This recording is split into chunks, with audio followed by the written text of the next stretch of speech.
Okay, here's the fun part. We get to talk about one of my favorite things about teaching yoga, which is theming. Theming is really, I think, what allows you to ground your practice and also elevate your practice. I know that some teachers just wing it, right? They just go to their class and based on what they feel in the room and what they think their students need, maybe they'll even ask their students at the beginning of class what they're in the mood for this day, and they'll kind of spontaneously create a flow. And that's really awesome. I'm not trying to knock that. That's just not personally my style.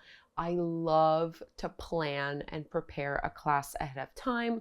I love to really craft a theme that I think will be helpful and meaningful to people.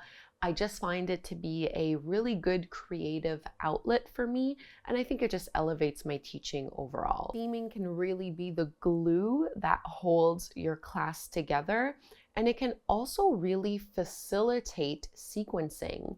So if you find that you struggle with laying out a plan for your class and figuring out how to sequence your poses and how to come up with flows, we are going to talk quite in depth about sequencing and planning and all that kind of stuff. But really, an easy way to do it is to work around a theme. Once you know what your class is going to be about and you have an idea of it, you can work your way backwards and think of poses that have to do with that theme. Think of mantras and mudras and breath work that all relate to that theme. So it can really help you, especially if you're feeling unsure about your sequences. I highly recommend choosing a theme and working your way out that way. A good theme also has the potential to make your yoga class more than just physical movement, more than just a workout. And again, I'm not saying that it's bad for students to be treating yoga as a workout. However, we know that this is a rich, deep, spiritual, philosophical practice, and weaving a theme into the physical practice of yoga is one way that we can encourage students to explore those deeper layers of the practice. And I'm going to give you 3 different ways that I like to theme my practice. The last thing I'm going to say, I take theming, my personal approach and attitude towards it, I feel almost as if it's a sign of respect for my students. I want them to know that I have taken the time to create something for them that I think is safe, smart, and meaningful. There's nothing wrong, again, with winging it, and that can be a really fun way to challenge your creativity and kind of put yourself on the spot, and also to meet the needs of your students in that moment. But I really do feel like this is part of the gift I give my students. Part of my time and my attention to detail is in the way that I really do put in the effort to create sequences that I think they'll really enjoy, that they can benefit from. I don't know, I just want my students to not feel like I'm not taking it seriously, by having a nice theme and really planning out my sequences really well. I think it's just a sign of respect and something kind that I can do for my students, and I do think they feel it. I notice as a student myself when a teacher has really thought out their class and designed it ahead of time versus a teacher who is just winging it on the spot. Personally, I do prefer classes where the teacher has put time, effort, and energy into planning out a sequence. And of course, I know that that does require more time and effort on the teacher's part. And something that's worth noting, a lot of teachers, most yoga teachers, are not making an amazing, great livable wage from just teaching studio jobs, right? These are not necessarily always high-paying jobs. So the fact that we're also, putting responsibility on ourselves to take time away from the studio to actually plan, design, and sequence classes, I understand that that can be a little bit unfair because you're not really being paid for that work. That's unpaid labor. There's so much unpaid labor actually that goes into being a yoga teacher, whether it's designing and planning your sequences ahead of time to just driving yourself to and from the studio, commuting between the studios. There's a lot that goes into it, answering questions via email. I get it, that is unpaid labor, and I'm certainly not going to be somebody that advocates for you to do unpaid labor. I wish yoga teachers were paid a more fair and livable wage. So that being said, I still am the kind of teacher who enjoys putting that time, energy, and effort into dreaming up of themes that are creative. A lot of it is kind of selfish for me too. Like, theming is a creative outlet for me. It is a way for me to challenge myself and to, I don't know, kind of like rejuvenate my teaching, to put a new spin on it so that it doesn't become stale and boring, so that I'm not stuck on autopilot and just stuck doing my default sequences all of the time. If I'm able to give myself that creative freedom to explore different themes, it just makes me a better teacher overall, and it keeps me a lot more engaged in the process. It keeps me motivated, the same way that I advocate for teachers to stay students by continuing to go to yoga classes, to take other teachers' classes, to sign up for workshops and clinics and continuing education trainings and teacher trainings, to always be a lifelong learner. That helps you stay a really well-rounded teacher. It keeps you creative.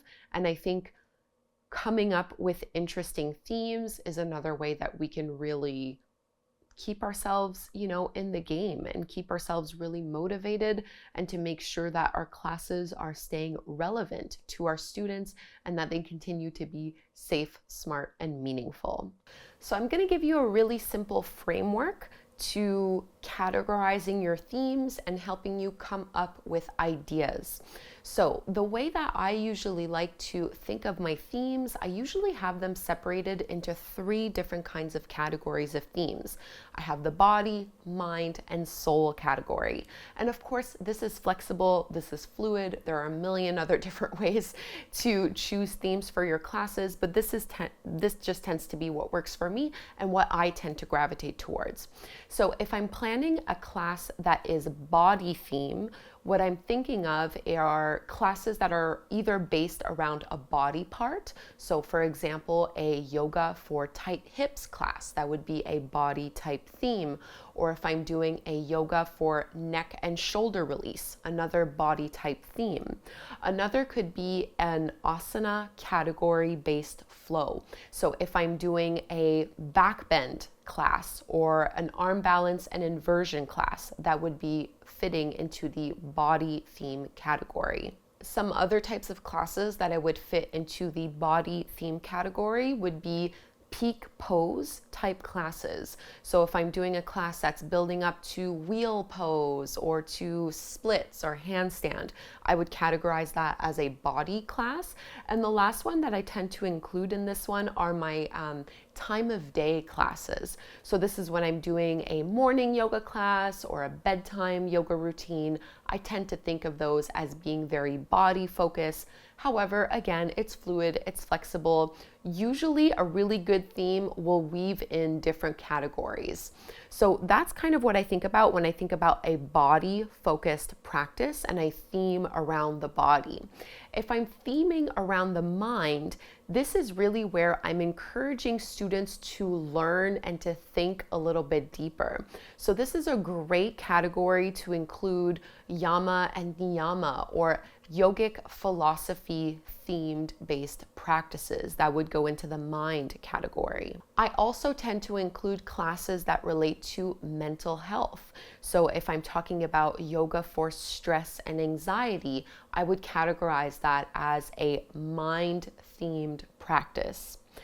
Finally, in the mind category, I would also include any mythologically based classes and themes. So if you're weaving a lot of storytelling, a lot of mythology in your classes, maybe you're doing a Hanuman themed flow, I would call that a mind theme category. That's where I kind of include those. So if there's a specific philosophical teaching I'm trying to share. For example, I have another program that I've done in collaboration with another amazing teacher. Her name is Madhura Bhagwat.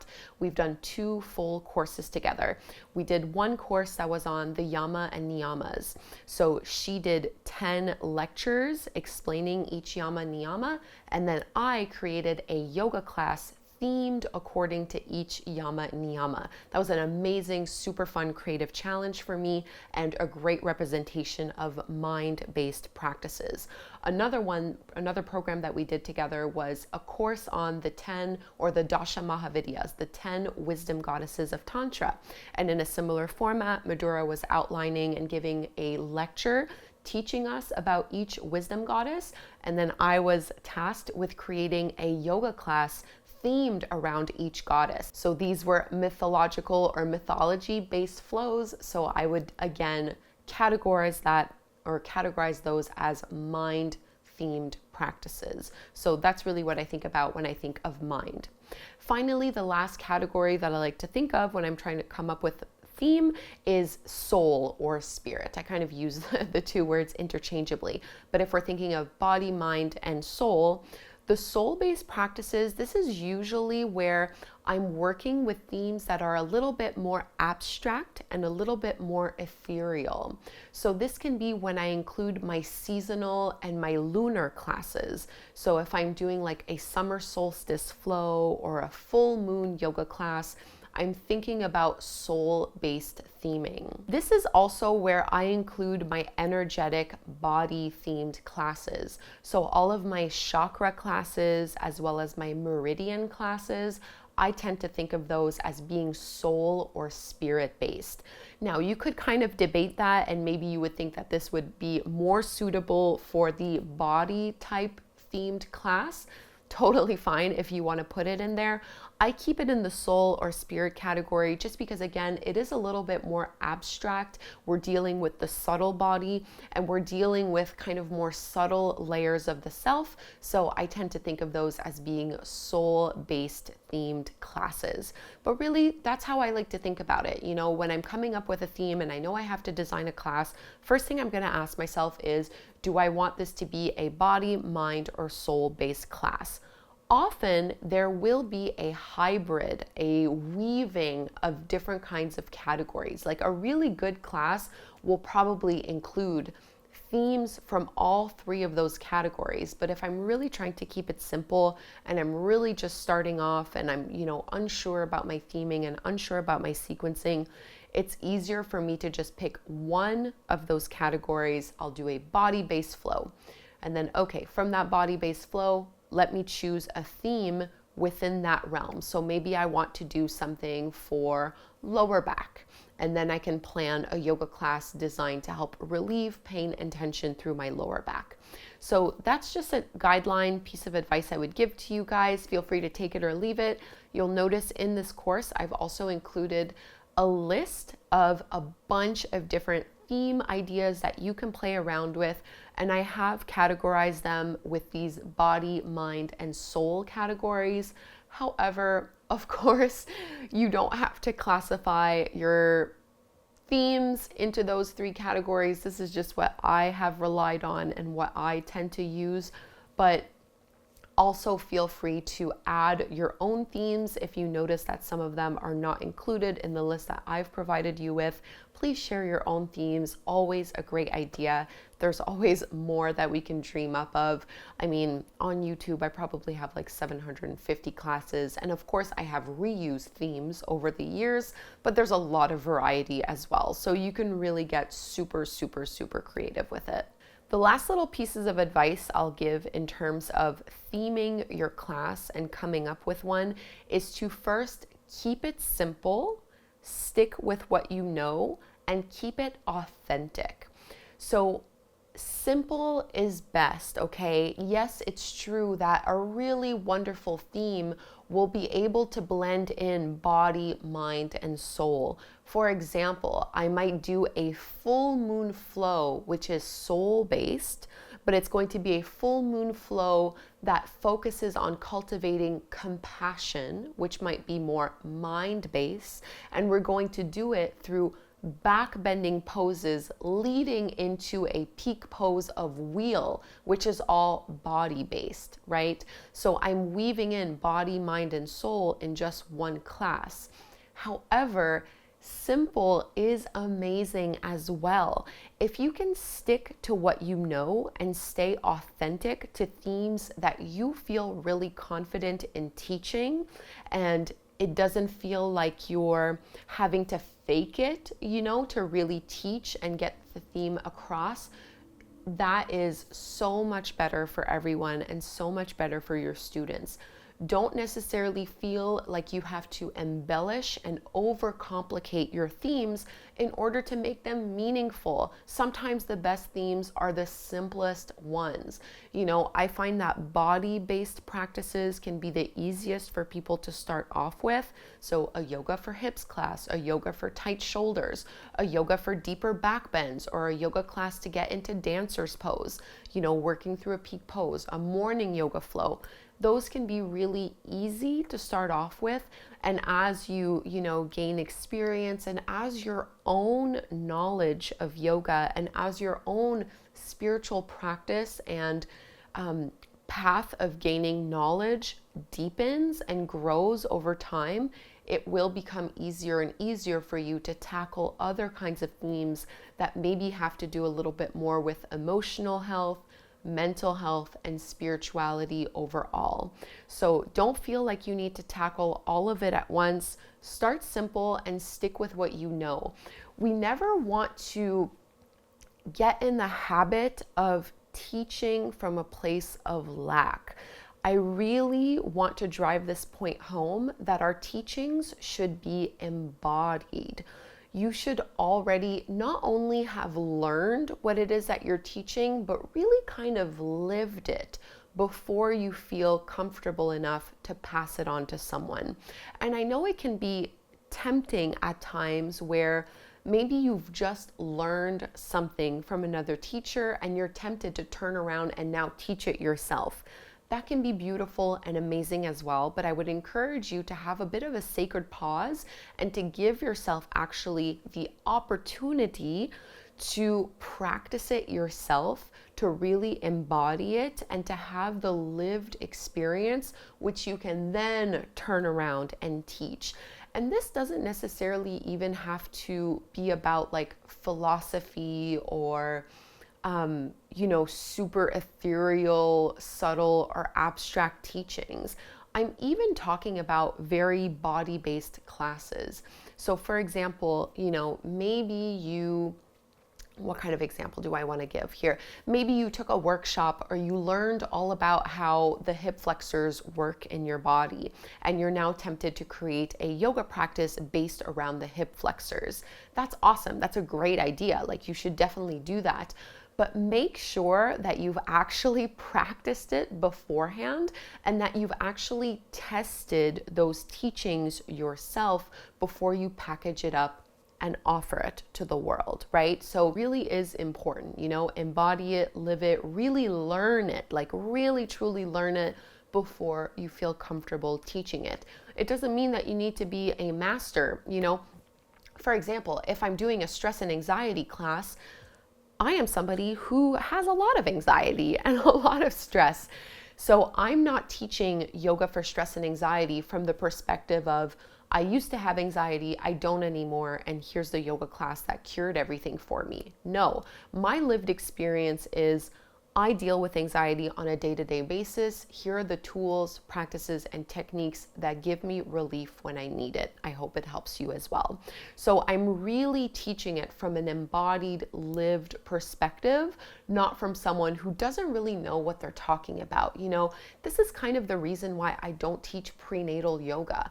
I'm not saying that you have to have been pregnant in order to teach prenatal yoga. I'm really not going to make that claim, but it is a decision I've made for myself. Even though I'm sure that I could learn it, I have the mental capabilities to learn about pregnancy and to learn about what poses are and are not suitable for pregnant people when they come to my yoga classes. I probably could design a great prenatal yoga class, However, I don't, because I'd rather have the lived embodied experience to feel very confident in putting a class like that together. So you really just have to use your own sense of integrity, your own kind of moral compass, your own judgment on this, and really don't worry about overcomplicating your themes. Usually my most popular themes are my simplest ones. Okay, so you can really keep it simple, and that is really good, but hopefully you find those categories of body, mind, and soul helpful, especially if you are new to creating themes, and I will share that list with you, which has a bunch of different theme ideas for your yoga class. Hopefully you'll find that helpful.